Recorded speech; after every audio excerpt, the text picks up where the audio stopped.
What is up, YouTube? We are back here in DaVinci Resolve 17, and if you guys are new to this channel, my name is Sam Aldrich, aka Sam the Cameraman, and if you guys haven't already, make sure you guys are subscribing and liking and following along because we got some big things coming. Today, as you saw in the intro, we're going to go over animating photos in Fusion. So we're going to talk about how I took this photo and created what you saw in the beginning.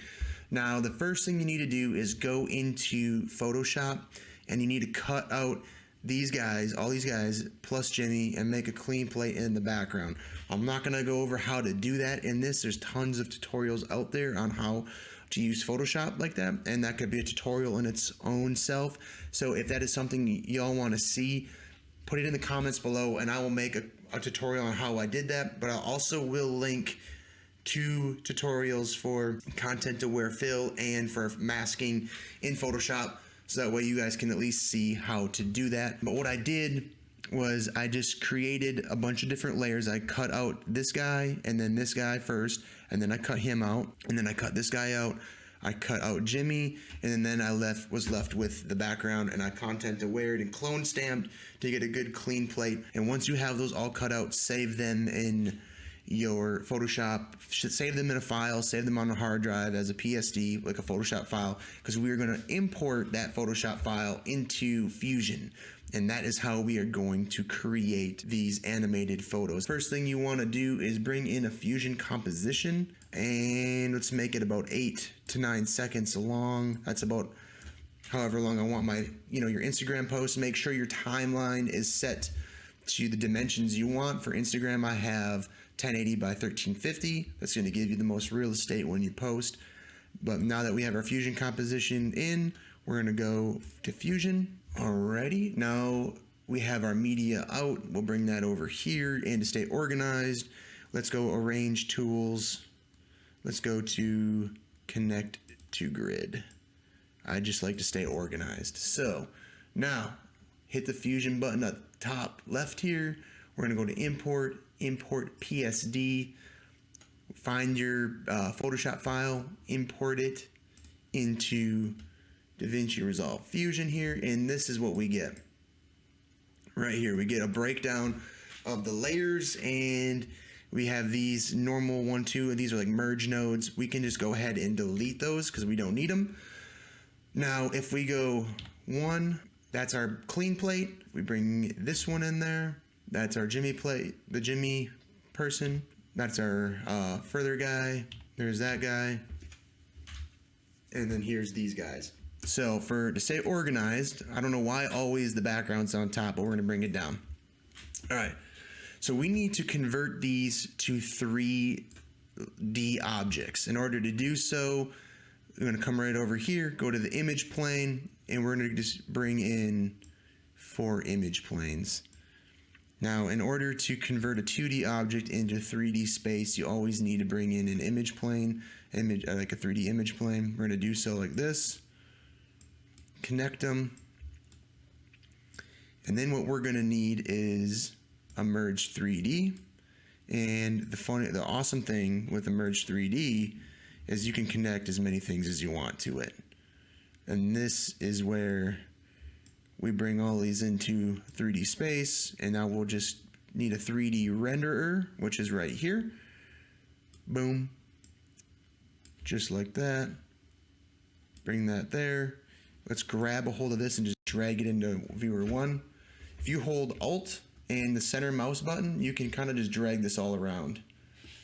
And if you hold Control, you can zoom out, zoom in, up and down. If you just don't hold anything, you can maneuver it all around. So now that we have that done, we need to add in a camera. So we'll grab the 3D camera. We'll just bring that right here, pipe that into the Merge 3D as well. And if we hold Alt again and look, our camera is directly on our image. We don't want that. So bring this all the way back. We're going to hold Control. Let's zoom out. We have our media out in our second viewer so we can see what's going on over there. Now we want this. We'll put the camera right there. Now what we need to do is we need to align our image and all of our cutout layers in 3D space so that it makes sense and that we can have the camera fly through them or whatever we want. So starting with, I like to start with my background image. We are going to push that back just a little bit. And if we come up with, and we're controlling this by selecting the image plane, we're going to go over here to our transform. We can control it using this, or you can use, if we scroll in, we can use these little arrows there, the Z space, X and Y. And then you can control your scale right down here under the transform tab. And we want to scale this up so it takes up the whole entire space on our media out viewer here. So let's just bring it up till it takes up the whole space. And we can actually bring it down because I want those lights in there. And we can scale it back just a little bit, just like that. And another thing we can do is if we pull that over, hit Shift Space Bar, and let's type in transform. We can go like that, and now we can go edges, we can go to mirror, and then if we go down in size,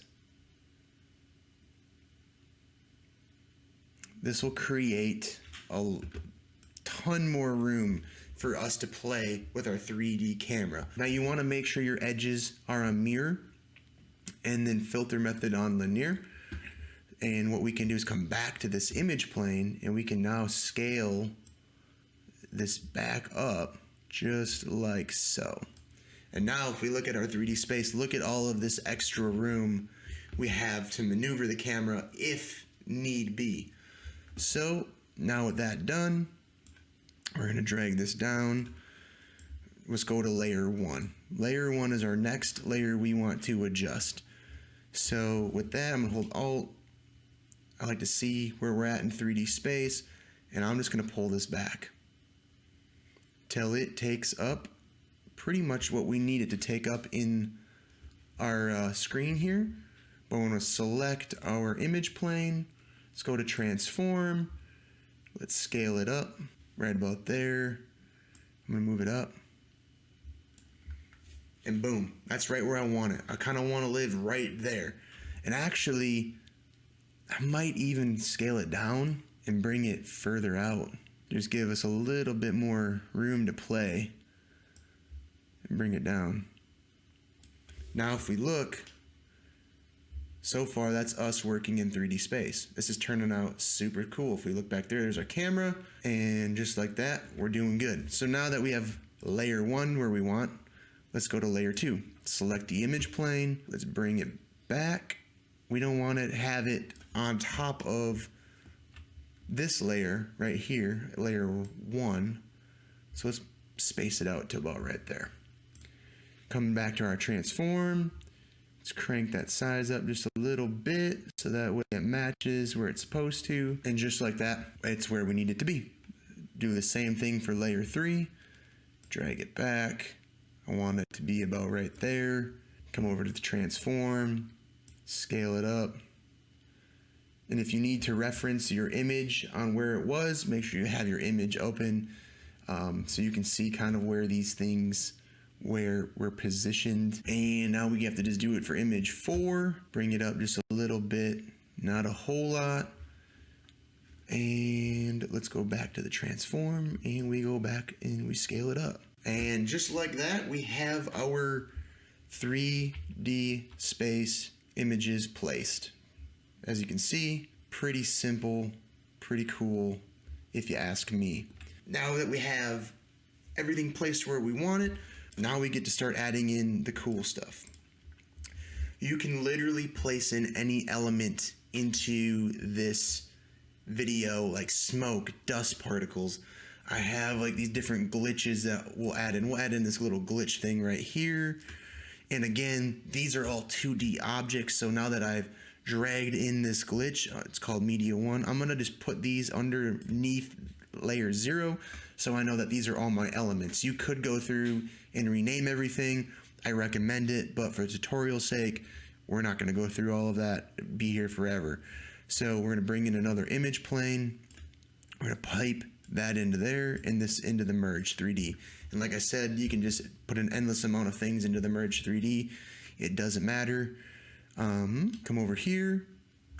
As we can see, our media 1 isn't visible. So what we want to do is pull it forward. If you look in media 2, it's definitely not where we want it to be. But we want it this against the background pretty much because we don't want it to affect these layers ahead of them. So we will keep it about right there. And what we need to do is come back into the image plane. We are going to go to transform, and we are going to scale this bad boy until it takes up all of the space we want it to take up. Now I'm going to slide it on over to the left and up, because I want all of those glitches. I want everything to be visible. Slide it a little bit over right there. And now to get rid of all of the dark, the black screen, we'll come over into controls, go to blending mode, go to additive, and we can go screen, soft light, add. Let's see what soft light looks like. Nah, we don't want that. We want screen. And just like that, now we have all of these glitches and these cool elements added in. And like I said, you can do this with particles. We can do it with anything that we can find online. So you can just Google particles, you can Google whatever you want, and we can add these in. So it's really, really cool. Like the options are, so let's add in these particles, and we're gonna put them there. We need to bring in an image plane, pipe it into the image plane, pipe that into the Merge 3D. Now, as you can see here, there they are. Let's go Alt, and let's bring them forward, and let's put them right here. Boom.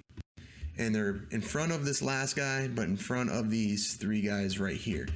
Same thing, transform. Let's go to scale, bring it all the way up. So there's no issues.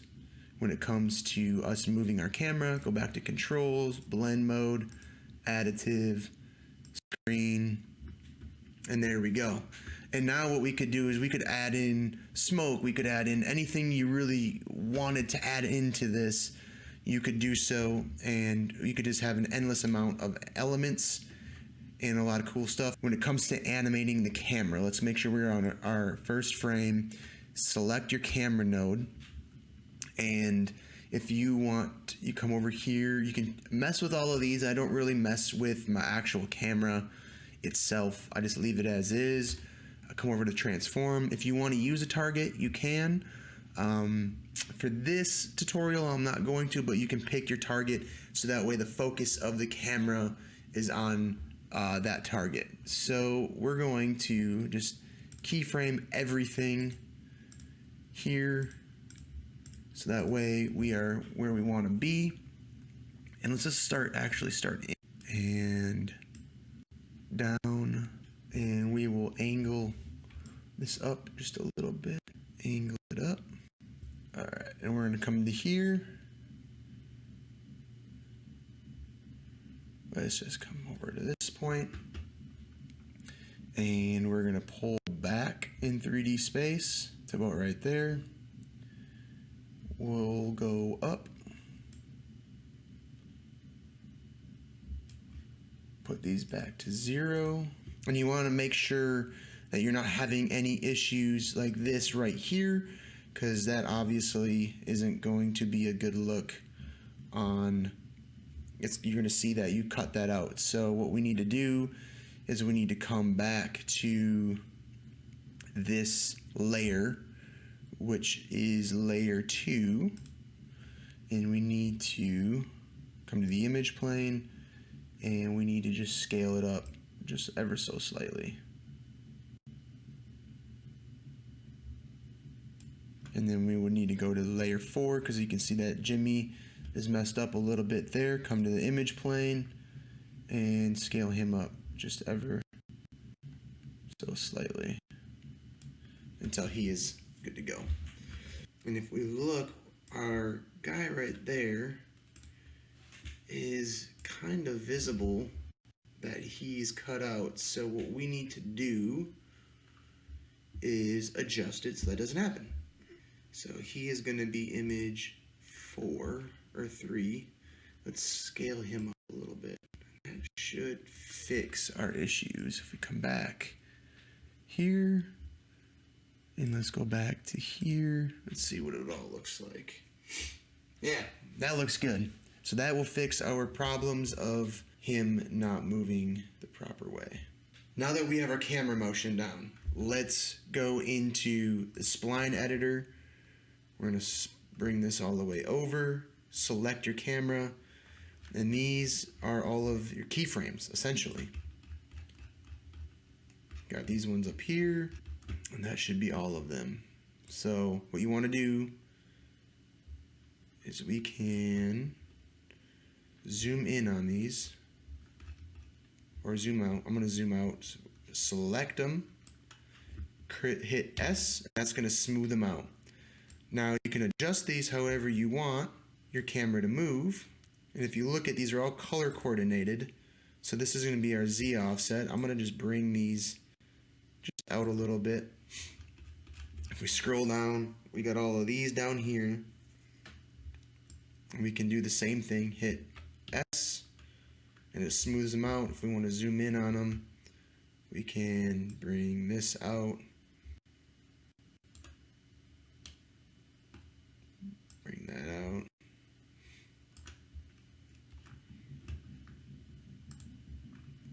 And there you go. Now we have smoothed out keyframes. I would always suggest you come into the spline editor and adjust these, as this will make your camera movements much more realistic. I like to play with them and see what camera movement looks like as you mess with it. However, I kind of like it to be like more eased in. So you want it like this to match here, like to be a straight line, and you want it to like ease into that. Same with it moving out. I like it to be eased out and like match this line here. You want that to be straight, otherwise it's going to be a really harsh ending and a really harsh start, and we don't want that, not at least for this. So it's going to be kind of a quick transition there, but that's okay. So we want to be out of the spline editor, save it, and theoretically this would be ready to go. This would be a animated image. One thing we could do if we wanted to animate Jimmy himself, so let's go to layer 4. We want to like move his hand down or up. If you go shift spacebar and let's type in grid warp, and you hit select, add in.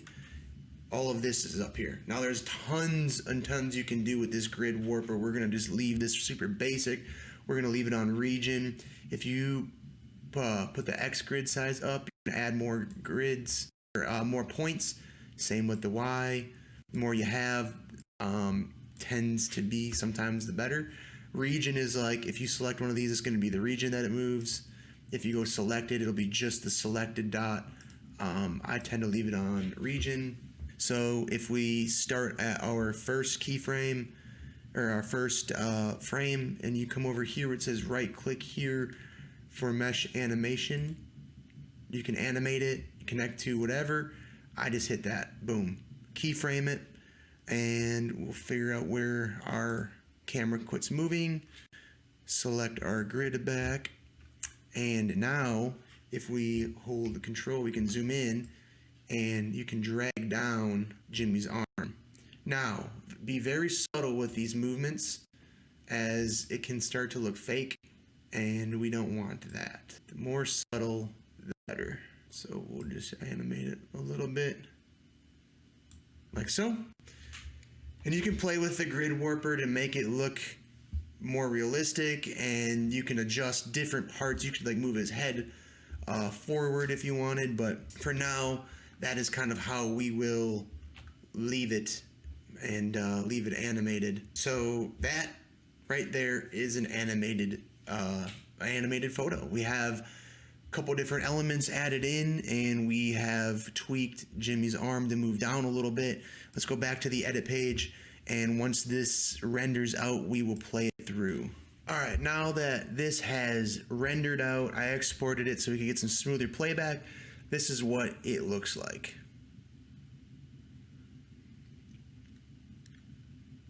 So this one isn't perfect. As you can see, like his arm moves kind of like last minute, and the camera movement isn't as smooth. If I were to spend more time doing this, everything would be much smoother. I would take my time, go back and make adjustments as needed, but you get the idea that pulling that camera out, his arm moves down. We have all these 3D elements in place, and it's really, really cool. Like, the options are endless, and being able to utilize this in your videos is really cool too. I hope you guys liked this tutorial, learned something from it. If you have any questions about anything, let me know in the comments below. Again, if you guys want a tutorial on how I cut these guys out and got that Photoshop file, let me know in the comments below, and I can do a whole tutorial on that. Otherwise, check the description. I have some videos linked for content AWAR-FILL and for masking within Photoshop. So thank you guys for following along. But anyways, if you guys have anything you want to see in the comment, or let me know in the comments. And thanks for sticking it out on this one. I know it's kind of a long one and a lot of information in it. So if you have any questions, hit me in the comments and I will clarify. But I'm going to catch you guys in the next one. Peace.